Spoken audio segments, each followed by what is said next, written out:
Welcome to episode 53 of Jordan and Drew, the Sports Crew. Technically, I know some podcasts, they call it like season 2 when you get into year 2. We're not doing that. We just do seasons and trivia. This is episode 53 of Jordan and Drew, the Sports Crew. I'm Jordon Lawrenz, joined alongside Drew Skyberg, fresh off Selection Sunday, fresh off Roncalli and Brilliant going to state. If you haven't listened to Drew, you and Robert did a little emergency podcast, a breaking news sort of thing on Sunday night.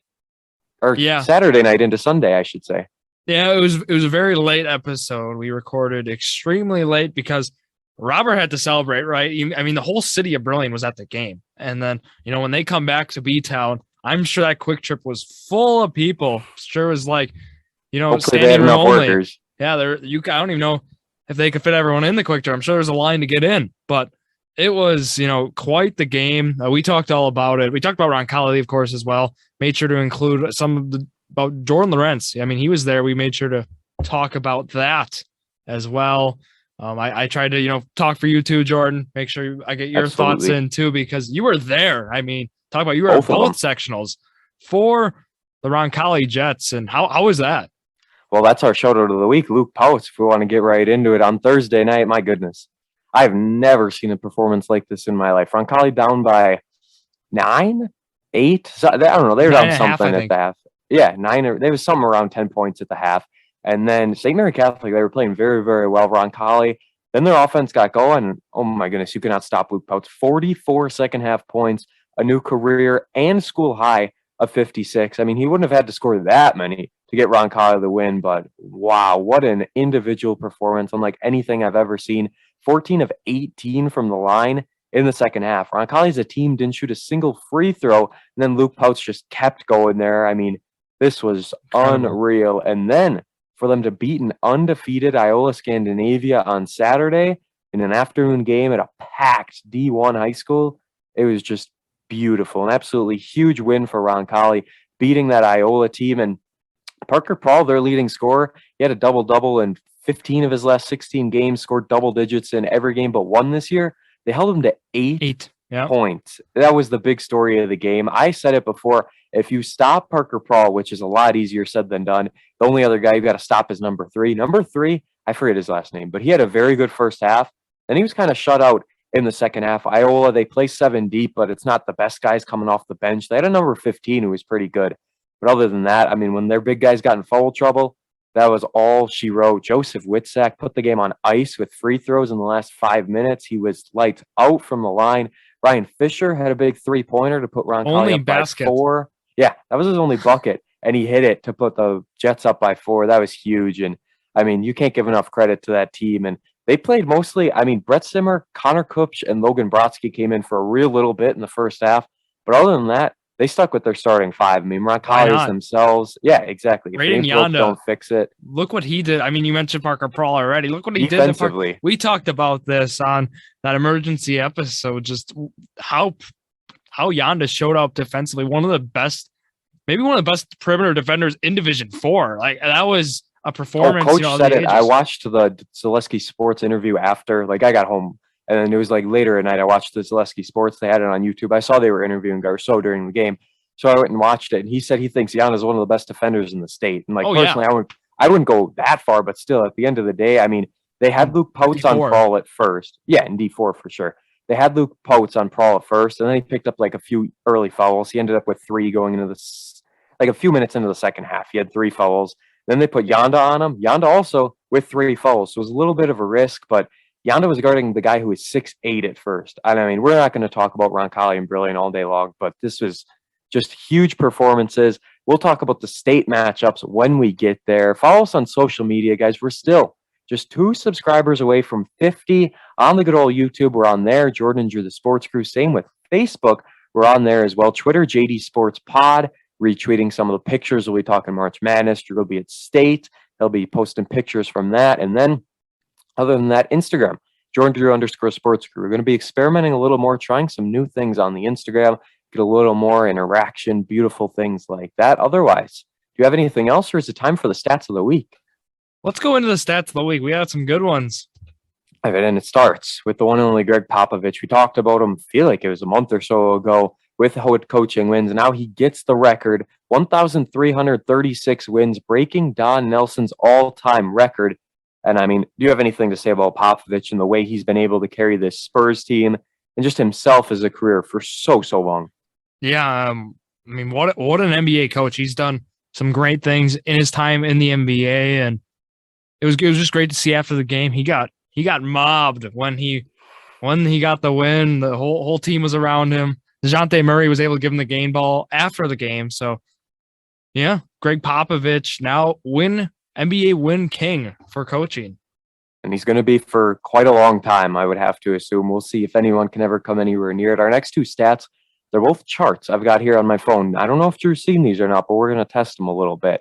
The first one, combined football and men's basketball Big Ten wins since 2015. Did you see this chart at all? I did not. Okay, so who do you think is first? Combined football and men's basketball wins in the past 7 years. It's got to be Wisconsin, right? They are 2 behind. They're second. Is it Ohio State? Yes, Ohio State is number 1. They have 129. Wisconsin has 127. And then at a very close third, do you have a guess there? Very close third. Thinking. Okay. I'm going to say Michigan. Yes, 126. They were right behind. And then Michigan State, 122. Purdue and Iowa tied at 115. But, I mean, that just goes to show how good Wisconsin has been. Maybe they're not always turning out at the end of the year where they need to, but this might be their year in March Madness to go pretty far. We will have to see. Next one here. NFL, the most wins since 2000. Did you see this one at all? No. All right. So who in the NFL, it's kind of obvious, has the most wins since 2000? Well, you say it's obvious. I'm going to say Patriots. Yes, the Patriots have 254. They're almost 30 more than the team at second. And honestly, I wouldn't have guessed this team. So who do you think came in second? I was going to guess Packers, but you said I was going to guess them. You weren't going to guess them, so I won't say them. Packers are third. I'll say Steelers. Yes, Steelers with 226. Packers with 223. So I would have guessed Packers in the top 5. Number 3 makes sense. And then number 4 is the Colts. Colts with 217. Ravens at 209. So that's the top 5 there. It does make sense, but I mean, we got to go back a little bit. Saints with 204. Eagles with 203. And then Seahawks with 201. We'll be talking Seahawks coming up in the world of the National Football League. But let's move on. The date today, March 14th, 2022. On this day in 1954, the Milwaukee Braves' future home run king, you guessed it, Hank Aaron, homers in his debut exhibition game against the Boston Red Sox. We all love a good Hank Aaron. 6 years later, on this day, 1960, Philadelphia center Wilt Chamberlain set an NBA playoff record of 53 points in the Warriors' 132-112 win over the Syracuse Nationals. Let's go 2 years later for a little hockey. The Red Wings forward Gordie Howe became the second player in NHL history to score 500 goals. Big congratulations there. And now we move 10 years more. On this day, 1972, the NBA's Cincinnati Royals, plagued by poor home attendance, announced they are moving the franchise to Kansas City. So I thought this is interesting. Have you ever heard of the Cincinnati Royals? I never had. Yeah, I believe. I think this franchise turned into the Kings. Okay. I will check. But yeah, there's Oscar Robertson. He played for the Royals before he was a Milwaukee Buck. And I just found that to be funny as well, that we had a Kansas City Royals in the NBA. Obviously, other sports, you kind of see that name a little bit. On this day, 1978, the NFL permanently adds a 7th official. That was the side judge, and we love a good upset. On this day, 1981, we saw one as St. Joseph upset the top seed DePaul.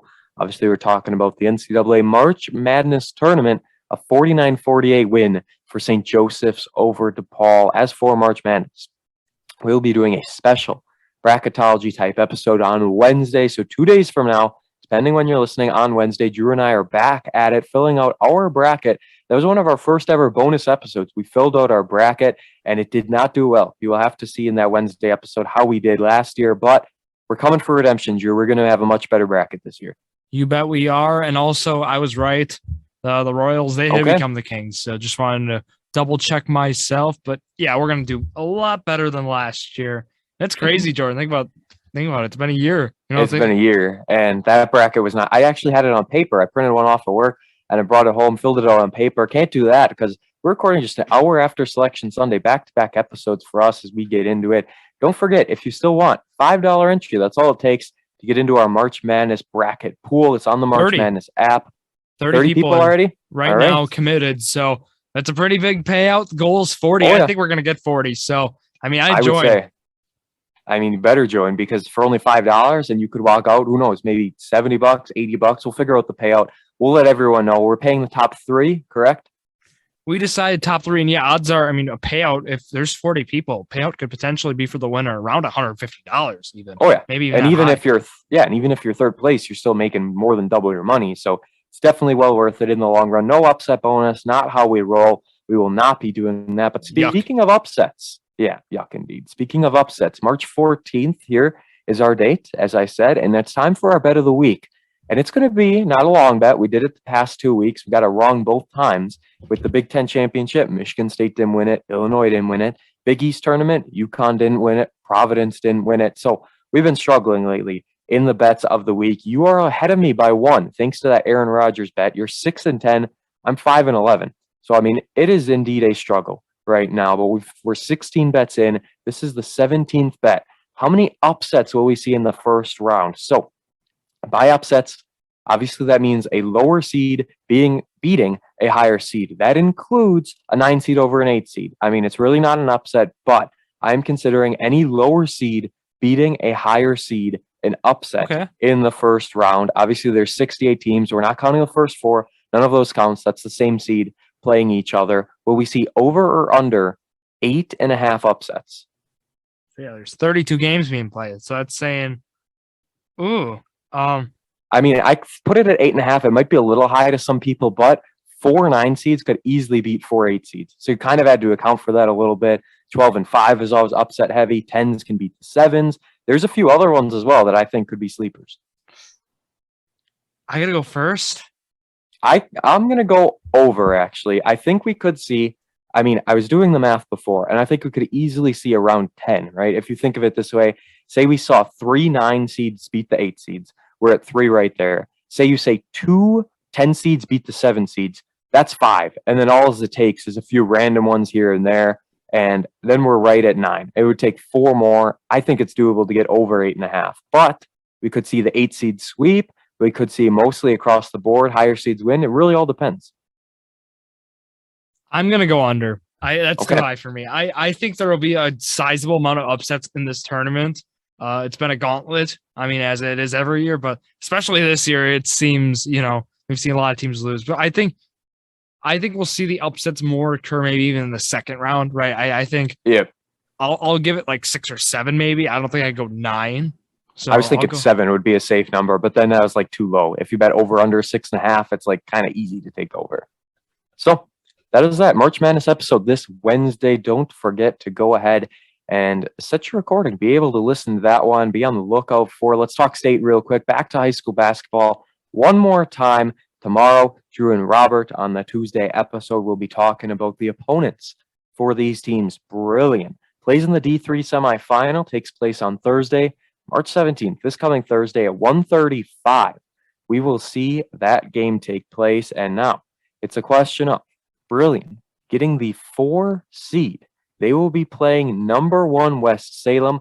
Lake Country Lutheran got the 2, and St. Thomas More got the 3. Overall, real quick, your synopsis on Brilliant being stuck with the 4. Honestly, though, I think it was fair. Like, they deserve to be here, but this is tough competition in D3. Yeah, Robert and I talked about the computers are seeding these, is what I've been told. That's what Robert and I were talking about. Yes. Yep. I was that confirmed to us as well. Surprised to see Brilliant get the 4 based on computer seeding. But I'll be honest, if it was seeded by committee, I think they would have been the 4. And it's just that's just how it is, right? Brilliant, not to discredit them. Look at that incredible comeback victory against Freedom, but there is some tough squads in D3 this year. West Salem is 26-1, and their strength of schedule might not be as maybe tough as like Country Lutheran or Brilliant, but at the same time, this team's been dominant the whole year. So putting them at the 1 is kind of just how it was meant to be. Lake Country Lutheran, they have probably the best player other than Jeremy Lawrence left in D3 in Luke Hurdle is phenomenal. I mean, he was at State last year, and he played very well, and he's just a guy you got to watch out for. So St. Thomas More, of course, they've been dominant after they've been reinstated into the tournament. They won 3 games in 3 days. Not many teams have had to do that before. So, that's going to be that team will be tough for Lake Country Lutheran as well because they're missing one of their starters now. And just St. Thomas More, they've been electric offensively. They put up triple digits in a game, I believe, regional final or sectional semi. So I think it was a sectional semi actually. So, but Brilliant, yeah, they got their hands full with West Salem. It's definitely a doable game, right? Robert and I are going to talk about this on Tuesday.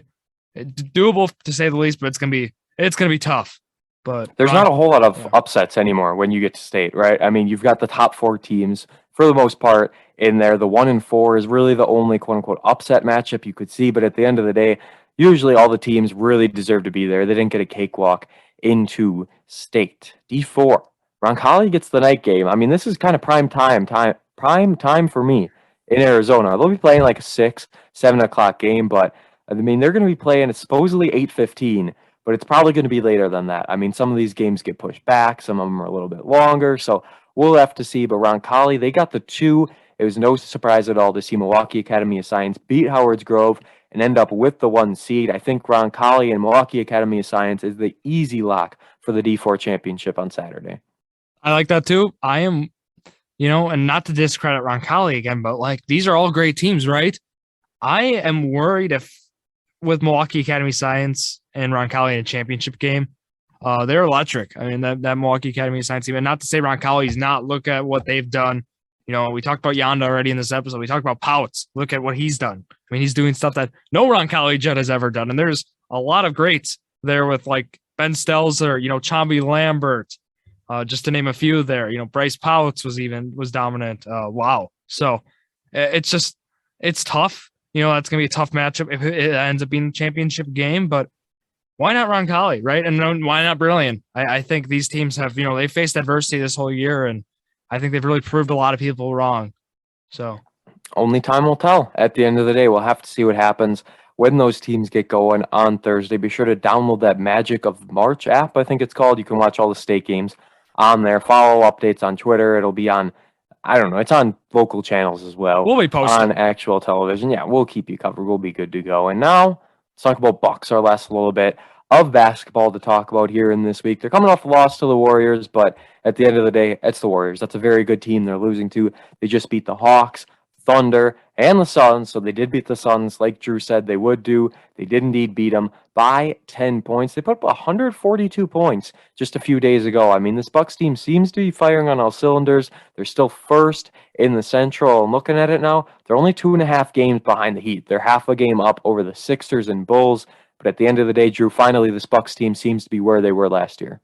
Yeah, and Jared and I talked about this in the midseason recap. I'm not worried about this Bucks team, right? I think they're going to leapfrog the Heat. I think we could maybe see even the Heat fall down to 3.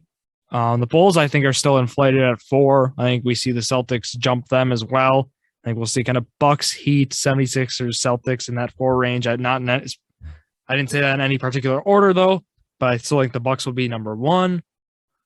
But we, talking about news with the Bucks. There's an injury I saw. Yeah, that's kind of the big story. But losing at Golden State, Saturday primetime, whatever, right? Losing to a good team in West Coast road trip on primetime, it's okay. Klay Thompson put up 38. That's not really okay. But wow. To talk then about that big injury, right? DeAndre Bembry, this was a guy I actually talked about last week, right? Him and Javon Carter. Yes. They fear DeAndre Bembry suffered a season-ending injury.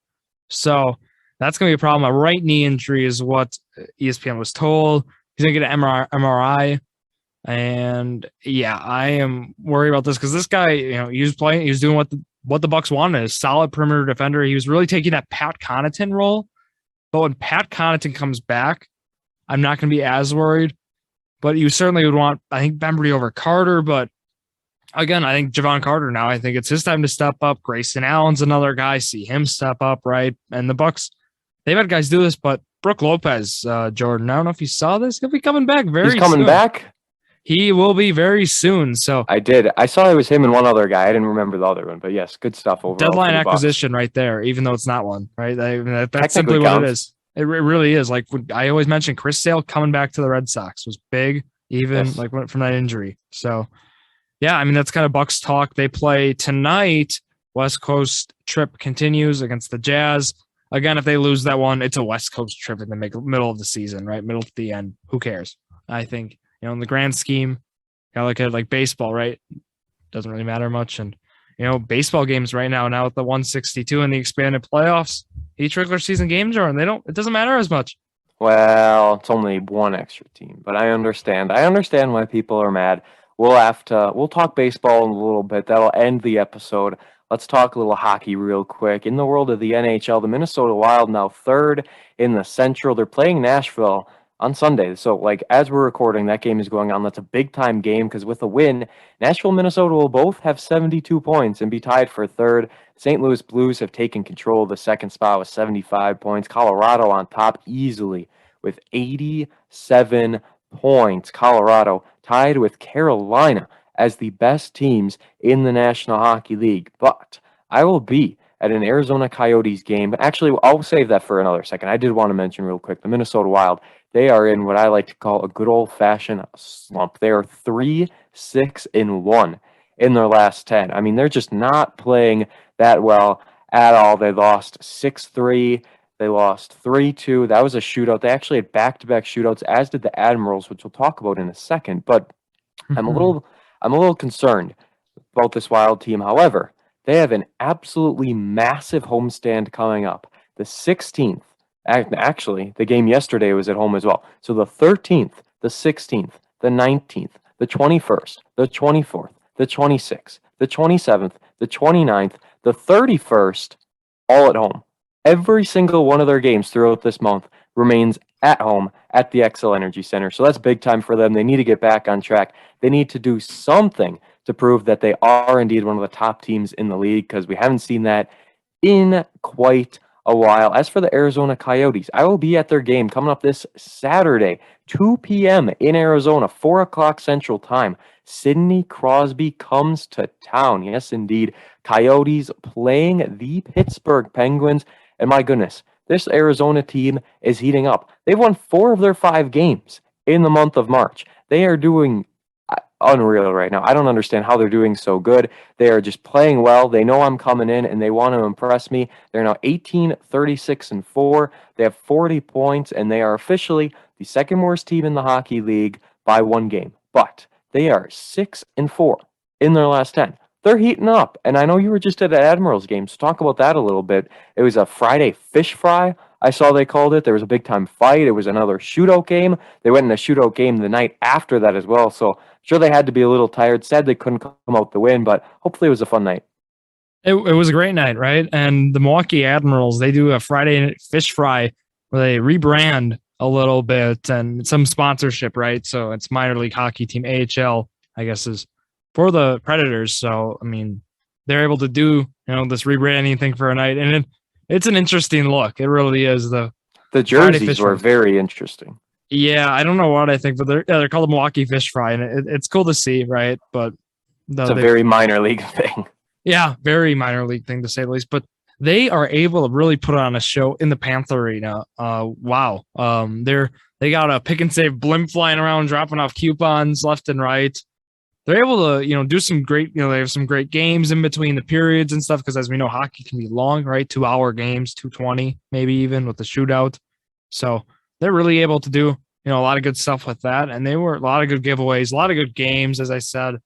But overall, a lot of fun. That big fight. Wow. I had to send you a video. I took a video. Oh, yeah. There's a picture all over social media. And that was a lot of fun. Fighting, we condone fighting, but we condone fighting. It was a lot of entertainment for the fans, as it seemed to be the Admirals player. He did win the fight, and he was kind of, good.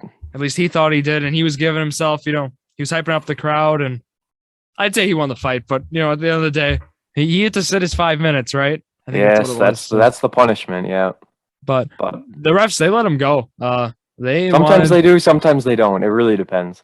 And yeah, and this one they literally just like stepped back and they were just sat there talking, and all the teammates. Yeah, and then once someone hits the ground, that's when they pull them off, and that's when it's over. And then everyone pounds their stick against the board, and we're good to go. We're back playing hockey. Yeah, and to wrap up, they have like a soon section there, which is great to see. A lot of passionate Milwaukee hockey fans, getting the crowd going, kind of like we saw at the holiday face-off with the Badgers. Yes. But I don't know.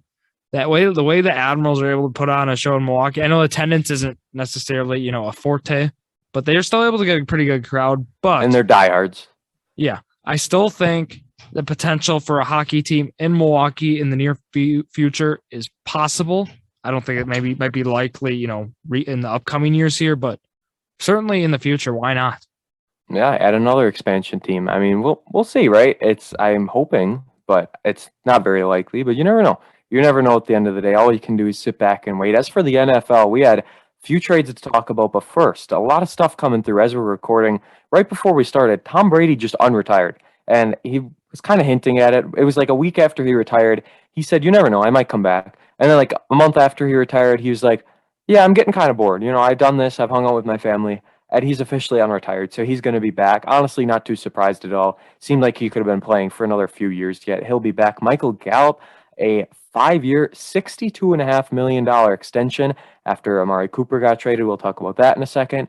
And then, Drew, I don't know if you saw this one, but Kirk Cousins, a 1-year, $35 million deal. What are your thoughts on everything I just threw at you? Gallup, even though he tore his ACL, liked the move.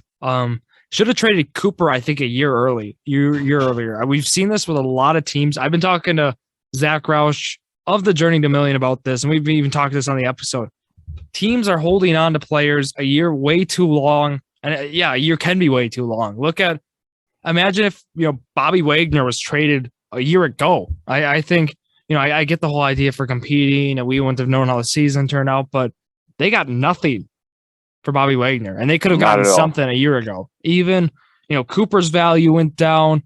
Khalil Mack, that was stupid. I mean, trading him a year too late. They traded him for absolutely nothing. And that's just what you see because, again, cap space is such a fundamental part of a football team, right? Because you got to fill a 53-man roster, right?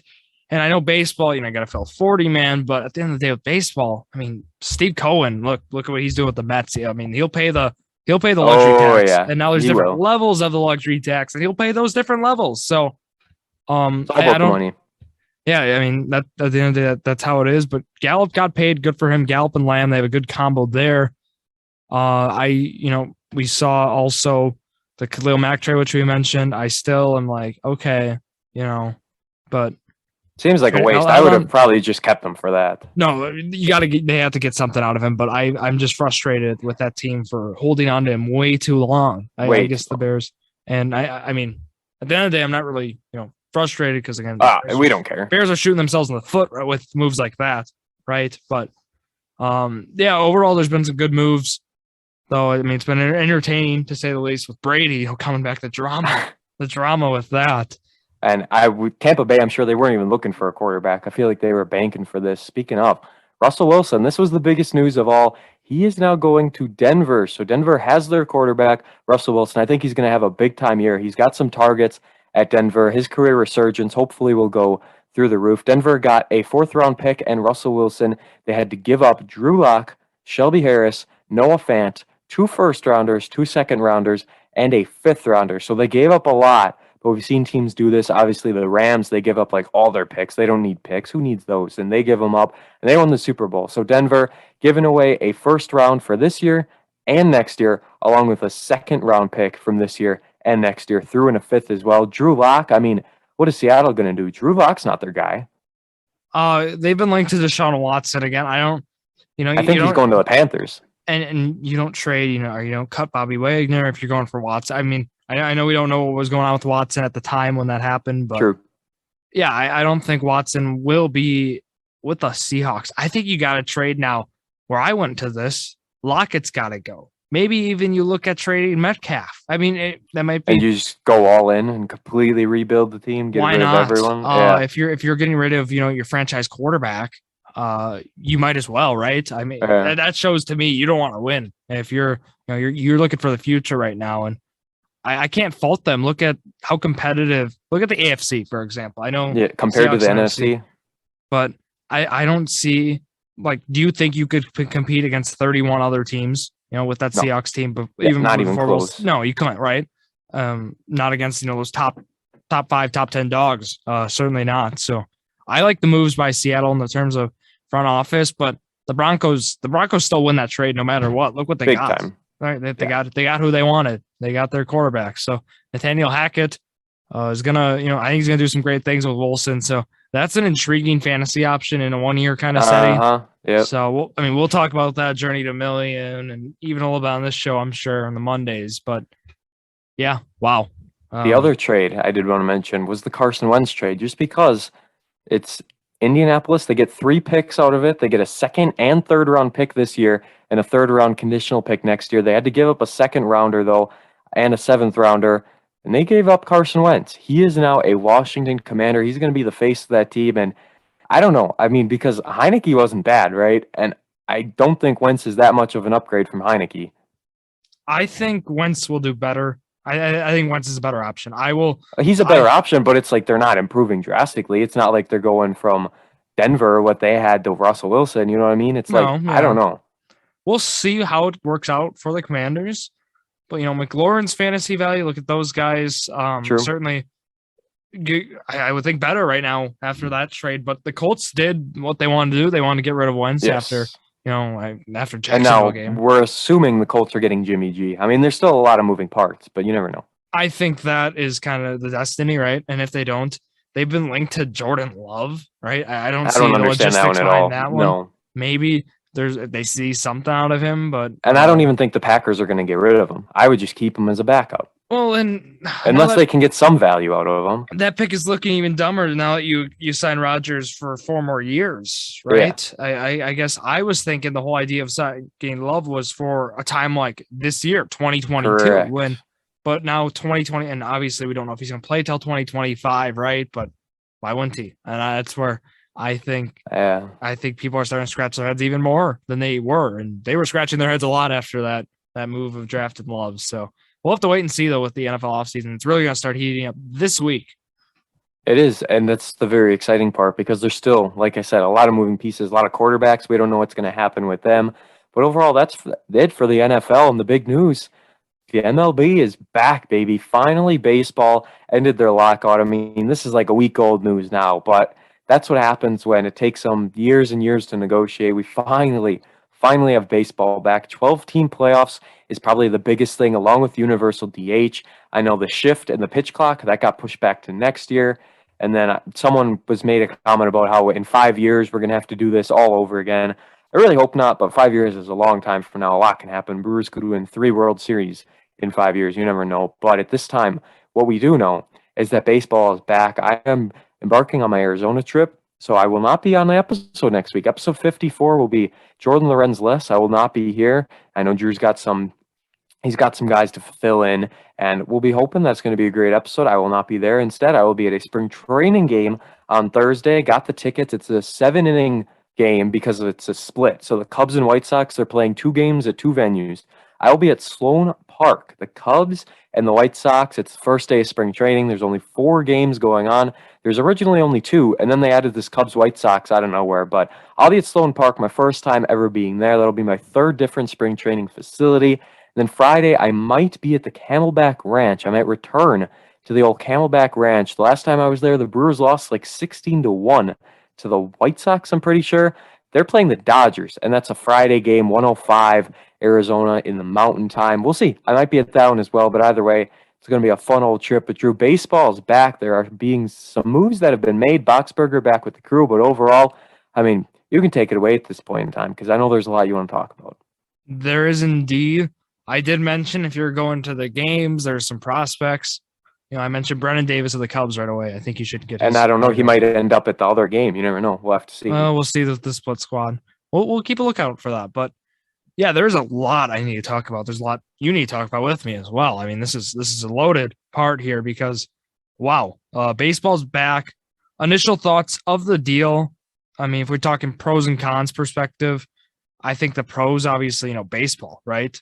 The young players earn more. I'll get back to that. We'll talk more about that. Pitch clock, that's coming soon, Jordan. I don't know what you think about that. I don't mind it. And then the scheduling, which I'll also talk about. And then also we avoided the 14-team playoff. That would be even worse than 12. That would have been so much worse. But I wanted to start with the 12-team playoff because how it will work, let me read it to you. I will explain if you do not know how it will work, but here it is. I'll explain to the audience as well. So, for example, the division, we'll just take the NL, right? The division winner with the best record will be the 1 seed. The division winner with the second best record will be the 2 seed. So we're going to do the NL from last year, and I'll kind of explain how it would work out. So division winner with best record would have been last year the Giants. And then the division winner with the second best record would have been the Brewers. So 1 and 2 is how this would have worked. And then the division winner with the worst record would have been the Braves. You have to play in a wild card round is how you get rewarded for winning your division. I don't like that to start. No, yeah. And then is it a 1 game or is it 3 though? Or do we not know that yet? That will be a 3 game, I believe, is how that's what I thought. Because they completely eliminated 1 game wild cards now. Yeah, so it will be the top 2 division. I'm going to say it again. Top 2 division winners receive wild card round buys. Number 3 seed is the other division winner. This spot cannot be the top wild card. And then wild card round is best of 3 round. Division series remains best of 5. So I don't like that where we'll see then, we're going to see the Braves where they're going to play a division winner is going to play a wild card round. I don't think that makes sense. And then the 3 worst teams, they're like the 3 best wild card teams then, the top 3 teams. And will then be, 4 and 5 will match up against each other with the 4 then having, I believe, where it gets questionable is I believe all 3 games are hosted by the same team. I think so they kind of cut back on travel a little bit, and then they're kind of betting on that some of these won't even go the full 3. I think that's how they're doing this because it wouldn't make sense to go first 2. It wouldn't make sense to do 1, 1, and 1. That's way too much travel. It wouldn't make sense to do 2 and 1 because what would you do? You wouldn't have the low seed host the first 2. You wouldn't have the home seed host the first 2, but then not the third. So it only makes sense that the top seed hosts them all. And what angers me, MLB rejected the reseed, and Jordon Lawrenz and I love the good reseed in a tournament or in any kind of. It makes so much sense. But they rejected the reseed. So let's say the 6 beats the 3. So perspective, here we go. Take top so division winner with worst record. So let's say it's the Braves from last year, right? The worst. And then the worst team last year would have been the 83 and 79 Reds. 83 wins will get you into the playoffs. Insane. So let's say the Reds, they win a 3-game series against the Braves. They would have played the Brewers last year then in a 5-game series. So an 83-win team would make it to the divisional round in that because all I have to do is win best out of 3. All you got to do is win 2 more games. Yeah. So I am not a fan of that. And then no reseeding again. I think 12 teams would have been okay. Or I'm okay. Let me rephrase that. I am against 12 teams no matter what, but the way they did it makes it even worse. Right? 12 teams, I am strictly against. I'm opposed to it.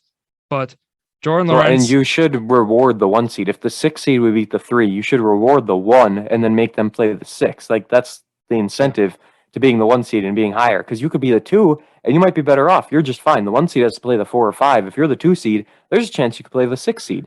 They messed it up, is what I'm saying. Like they made a bad situation even worse, in my opinion. And I wish we got an explanation as to why they declined the reseeding because there's so many more. I don't understand. It doesn't even make sense why they would have. Yeah, I don't know. I am not sure with the situation, but I don't know if I really understand that because just to clarify again, that wild card round, which is the best 3, it is hosted by the better seed, so that does mean all 3. They will get all 3. But let's talk more now about some of the pros of this. Right? I'm not going to just focus on the negatives, like how I'll say it again, how I don't like the 12-team playoff, but good news, Jordan. MLB and MLBPA agreed to host games or tours in the following locations over the next 5 years. Did you see this? I did not, actually. We will see baseball potentially in Mexico, Asia, Puerto Rico, Dominican Republic, London, and Paris. What do you think? That's amazing. Can they hit some balls over the Eiffel Tower or something? I mean, we've seen the NFL, they start expanding this finally where they're playing them a little more international games. This is needed for baseball. I mean, hockey, they do their big arena games and stuff like that. NBA, NBA doesn't really play internationally though, do they? They've done some international games. Okay, They do a but London game. We saw the Bucks go there. okay, but yeah, this for baseball is a little late compared to other ones, but it's much needed. I mean, you have a night. I'm assuming it's going to be like a 3-game series somewhere, right? Yeah, it'll be. They're not just going to have one game. No, and we saw them kind of experiment more of the Field of Dreams Classic, right? True, they're doing stuff. I mean, they do the Little League, they did the Field of Dreams. Like they're finally moving a little bit, but this just adds to the excitement of the game. It gets new fans and it's an entire new audience because I'm sure some people who've never watched baseball in their life would see it's on at 8 o'clock in the morning because they're in London, England, and they're like, "Oh, let me check this out for a little bit." And it's got a different setting, different atmosphere. There's so many good things that come out of this. I love it. Exactly, and we'll talk about more of the notable other ones. Universal DH, we both love it, right? Have to. I don't know. It's so overdue, so long overdue that the NL finally gets it. This is exciting. It's good for the Brewers. Hunter Renfroe is going to get more at bats. Yelich is going to get more at bats. I love it. Well, that could be a negative, but hopefully it's not. Baseball fantasy value, fantasy baseball is going to be heating up this upcoming month. Looking forward to it. 9-inning games. They are, in fact, now double headers. Jordan, I actually think, what do you think? I'm one of the only people who actually disagrees with both of these. I liked the ghost runner at second. I know that's a very non-traditional thing. That's not happening anymore, so they got rid of that. I liked it. I don't know. It added a lot more strategy to the game, right? Because I always said that runner on second was a guaranteed run. And if you were able to stop that run from coming in, you deserve to win that game. All you got to do is get a base hit and win. You deserve it. If a team can't hit a runner in from second with no outs, they don't deserve to win. But then the other side of things, I don't like 9-inning doubleheaders. I know a lot of people do. Someone was explaining it to me. I'm going to throw this at you just to see what you thought of this. So someone made a point to me. They're like, well, you're taking innings away from the season, which makes no sense because you would never play 3 quarters in a game of football. And I was like, okay, I get what you're saying. However, baseball is 162 games, not 17. So there are way more games left on the table.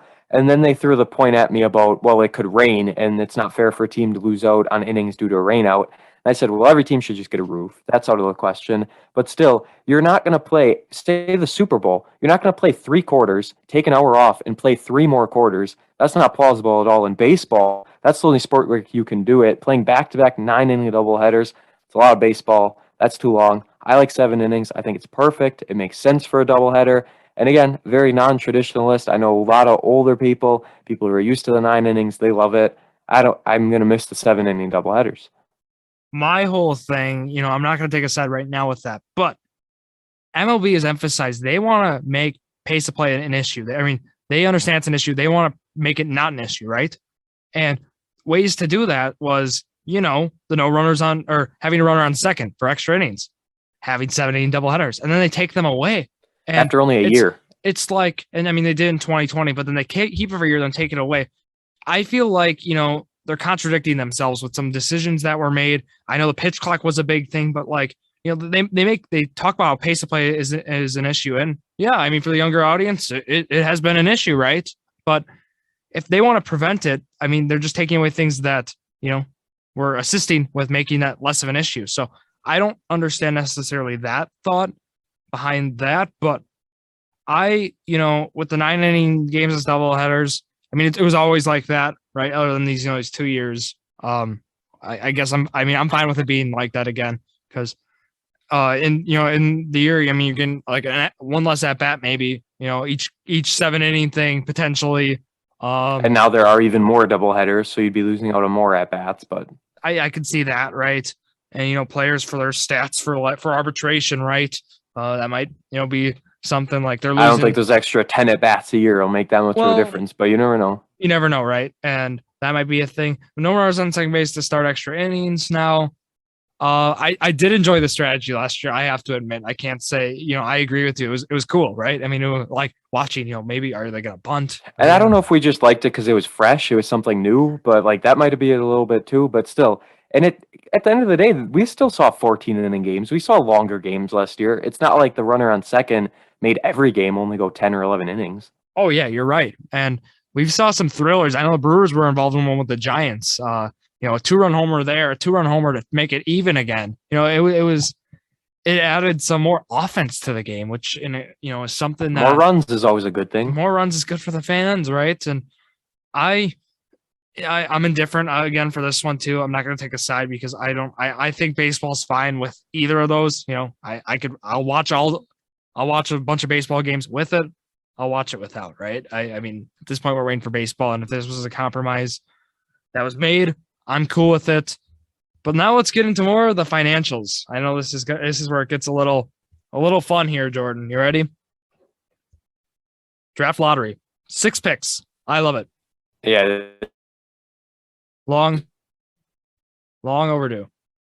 But that too, and then also the amateur draft being at 20 rounds. Now that's a new change there. A player can be optioned 5 times per year. So now really teams have control of that. What did it used to be? For the player draft option. Options. Let me look. I saw it was 5, and I always thought it was around 5 for some reason. So I don't know how many more or less it was, but I was a little thrown off by this because that didn't seem like a massive change to me. Then they did something. The Jacob Nottingham rule was another time, and a player could have been optioned a limited amount of times. It was unlimited? That's what it says. Players generally have 3 option years. Okay. And then a player qualifies for a 4th. But within each of those years, a player can be optioned a limited number of times. Okay, so they just added a little bit. Yeah, but they only have 3 years. Okay, and that's sense. Because it's all about service time. Yes.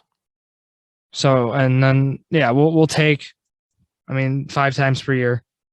I don't. It doesn't really mean a big thing in the grand scheme of things, right? For these everyday major league players, but.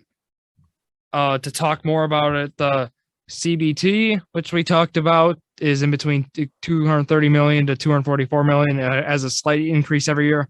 The players, however, they got the biggest raise ever for a minimum salary, $570,000 to $700,000, Jordan, and then it goes up $700 to $720, $720 to $740, $740 to $760, and $760 to $780. So they're getting a noticeable raise. I think that's important in a game, that has increased, its profit. And again, baseball, their books are not open, but the Braves books are. So you can kind of look into the profits. You can look at their financial statement and kind of see what's going on with the Atlanta Braves. So, that's kind of, you can use the based off some franchises with similar payroll and such.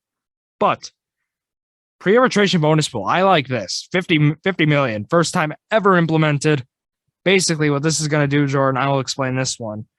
So, what it does, it'll be divided among 100 players, and which is around 20% of the top pre-arbitration performers. So basically with service time, right, you have your arbitration years at the end of before you hit free agency, and then your first 3 years, those option years, right? Where you're makes sense. Still on that, you're making the minimum, right? That's like the Freddie Peralta, right? Before, and now these guys are starting to hit arbitration. This is like rookie Freddie Peralta, right? So it'll be divided among these top 100 players. So they're not making a minimum, no more, which is good to see. Also, pre-arbitration MVP and Cy Young winners will earn a $2.5 million bonus, $1.75 million for second place in each, and then $1.5 million for third, $1 million for fourth in MVP, and fourth and fifth in Cy Young, then $750,000 for Rookie of the Year, and then $500,000 for second place Rookie of the Year. So these bonuses, will be implemented, and there's also bonuses for all MLB first and second team awards. So what this does, Jordan, I know we've talked about throwaway votes, right? These aren't throwaway votes anymore. We better see these players, the writers make good decisions, because we saw some terrible ones made in the past years. Raciel Iglesias, Cy Young Award vote. Come on, people. Yeah, we picked that one apart. We cannot see these votes being thrown away. These are going to be costing players, potentially millions, potentially, in thousands, hundreds of thousands. I know at the end of the day, it might not make a big difference, financially, but it goes to something now, I think. So I want to see that better implemented for that. But I do like the pre-arbitration pool. And then we also talk about Brewers stuff, right? They did the 414 sale opening day now. Home opener, I'll say. is 4/14. It's Milwaukee Day, and American Family Field will be sold out for sure. Oh, yeah. April 7th is the real opening day, and that Cubs, right? Yeah, I believe so. Rob Manfred also said the 2023 schedule, talk about scheduling, will be more balanced. So teams will play at least one series against every opponent in both leagues. I like that. I like that a lot. That's needed. That is needed. That, something to freshen it up. We see NBA, you're going to be playing Western Conference teams. Look at Bucks just went to Oakland to face the Warriors. And so that's good to see, right? Also, spring training games, now we know more information about that. Jordon Lawrenz knows. Now he'll be at some games. Finally. They really pushed it back as far as they possibly could. And they also, a little bit to note, I got Cubs tickets went on sale 2 o'clock Central Time on Sunday, so one day ago. It was $47 for like a little higher up, centered behind home plate. Not the end of the world, but a little pricey. I looked a bit later. They all went up $5, and I checked the Camelback Ranch for the Brewer game. They also went up $5. So I'm assuming these tickets are flying, and the MLB's raising the prices. They know what they're doing, and it's smart, but it's like if you aren't getting these right away, you're getting screwed over a little bit. Yeah, really. And now with spring training, right, everyone wants baseball. So that's going to be something we'll see for sure. And then also the spring training, or not spring training, but the exhibition games against Kansas City at American Family Field. Those are likely off now, is what we're hearing. Brewers are going to go straight to Chicago for opening day. I want to talk about the option thing one more time, because I just want to clarify kind of how I explained it, right? MLB players were offered 3 seasons with options. So it allows a team to move to and from the minor leagues within a limited amount of time. So it wasn't limited within those 3 years, Jordan, just to clarify what we said. We were right. I guess that does make, that makes a little more sense. But now there's a 5 move limit. So after 5 demotions, a player will need to pass through waivers. So now they can be claimed by other teams is how it works. That's annoying. So there's still a 3 options, but there's a 5 move limit. So just to clarify that, and then everything else, they're using wins above replacement. I wanted to add for the top 100 players. I like that. That's nice. Make it mean something. That and we love WAR. I mean, at least I love WAR. I think that's I like it. A good thing. Talk about expanded play. There's a lot of stuff, guys. So we got a lot of stuff to talk about with it. Expanded playoffs again. 163rd. The game tiebreakers. They're dead. No more. Gone. I did really like those. So that's kind of sad. Strength of schedule, divisional wins, run differential, all those good stuff. We talked about, there will be no reseeding. Roster size will remain 26 players until September, and then 2 players will be added. But yeah, with that international draft, this is on the table still. July 25th deadline. This is something, David Ortiz is against. We saw reports about. Yes, he was very vocal. Very vocal about it indeed, and we're gonna have to wait on that one. But now to wrap it all up, let's talk about some Brewers bobblehead stuff with baseball, right? To end it out. Did you see this, Jordan? Give me that Willie Adames claw bobblehead. Yes. There are some good ones on here. Sadly. They did not, but they have given the bobbleheads. We'll read those to wrap up baseball, unless you got anything else, because this was a lot. You mentioned Boxberger being reside. We don't need to talk about that. Yeah. I mean, that's good for I don't really like Boxberger, but that's good for the Brewers. I guess they needed that little bit of depth. No trivia this week. Season 6. That'll start in 2 weeks. It didn't really pay to start 1 week and then take a week off. I would have had to go over every topic again. So, Bobblehead Giveaway. What a way to end our episode. Here it is. Yep. May 22nd, Willie Adames. Awesome. June 5th, Brandon Woodruff. I want that one. June 26th, Corbin Burns bobblehead. I'm sure it's the Cy Young one. That one's going to be hot commodity. July 10th, Freddie Peralta. July 24th, Omar Narvaez. September 11th, to be determined. So that is how to wrap that up. But to talk about Brad Boxberger one more time, tough second half. But for $2.5 million, good signing, bonuses involved. It could be an extra $500,000 or even more, is what we've been told. So hopefully Brewers, they make more moves. Nelson Cruz was a potential guy, but I think he's going to the Braves now. I don't see Cruz coming here. I mean, Stearns mentioned the core is kind of complete, so we'll have to wait and see. Mets are signing a lot of people. We'll talk about offseason and MLB. When it wraps up, we'll do a Brewer season preview or some sort as a special, maybe even on this Monday edition of Jordan Drew the Sports Crew. But with that, Jordan, you got anything else? That's all we got. Shout yourself out. You know the drill, guys. Drew Skyberg, DREWSKYBERG. Tomorrow, Wednesday is the bracketology episode. Drew and I filling out our bracket. And obviously, we'll be previewing some of these matchups as well. And we're no experts by any stretch of the imagination, but we'll be talking about what we know, who we know, all that good sort of thing tomorrow. Tuesday, though, Drew Skyberg, Robert Shimek talking all about state basketball, the opponents for Brilliant and Roncalli, and then their route to state championship, how they're able to get the job done. If they're able to get the job done, that'll be all talked about on that EWC episode tomorrow. And that'll be one of the final ones for the EWC basketball season. Very sad, but hopefully we got more EWC baseball, softball episodes to come. Thank you all for listening to episode 53 of Jordan and Drew, the Sports Crew, the perfect podcast for you.